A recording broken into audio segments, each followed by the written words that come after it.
আগামী নির্বাচন বিলম্বিত কিংবা বানচাল করতে কিছু দল পিআর পদ্ধতির ইস্যু সামনে এনেছে বলে অভিযোগ করেছেন বিএনপির স্থায়ী কমিটির সদস্য Salauddin Ahmad.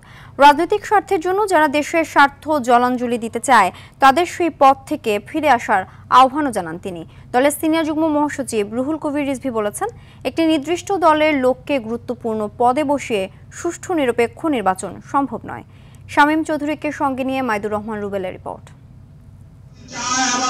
National Democratic Party এনডিপির প্রতিষ্ঠাবার্ষিকী উপলক্ষে ইঞ্জিনিয়ার ইনস্টিটিউটে আয়োজিত অনুষ্ঠানে সালাউদ্দিন আহমেদ বলেন, জামায়াত সহ বেশ কিছু রাজনৈতিক দল পিআর নিয়ে আন্দোলন করছে, তাদের আন্দোলনকে স্বাগত জানান তিনি। রাজনৈতিক চর্চায় আন্দোলনকে অসম্মান করার সুযোগ নেই বলেও দাবি তার। তবে আশঙ্কা প্রকাশ করে বলেন, নির্বাচন বিলম্বিত হলে পুনর্বাসন হবে ফেসিবাদের, আর তাই অযৌক্তিক দাবি থেকে সরে আসারও আহ্বান জানান তিনি। তারা তাদের নির্বাচন ইশতেহারে তাদের এই সমস্ত দাবি উল্লেখ করে আসন্ন নির্বাচনে অংশগ্রহণ করে জনরায় যদি তাদের পক্ষে যায় তখন তারা তাদের ইশতেহার অনুযায়ী সেটা বাস্তবায়ন করবে।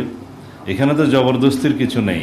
বাতাস করেছে আওয়ামী লীগের সমস্ত কর্মকাণ্ডে, তারা আপনাদের আন্দোলনের শরিক হয় কিভাবে? জনগণকে বিভ্রান্ত করার জন্য আপনারা কোনো আন্দোলন করার সঠিক হবে না বাংলাদেশের এই গণতান্ত্রিক আবহের মধ্যে। বলেন, সংস্কার ততদিন চলবে যতদিন থাকবে দেশ। জাতীয় ইস্যুতে রাজনৈতিক দলগুলো ঐক্যমতে পৌঁছবে বলেও মনে করেন তিনি। সংস্কারগুলো চলমান প্রক্রিয়া।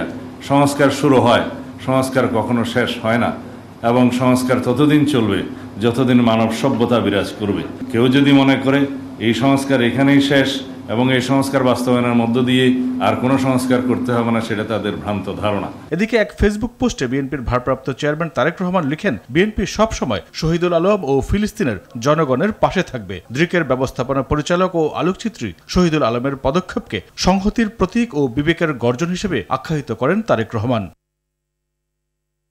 আর অ্যাসোসিয়েশন অব ইঞ্জিনিয়ার্স বাংলাদেশ এর প্রতিষ্ঠাবার্ষিকী উপলক্ষে দলের প্রতিষ্ঠাতা জিয়াউর রহমানের মাঝারে শ্রদ্ধা নিবেদন শেষে রুহুল কবির রিজভী আগামী নির্বাচন নিরপেক্ষ হবে কিনা তা নিয়ে সংশয় প্রকাশ করেন।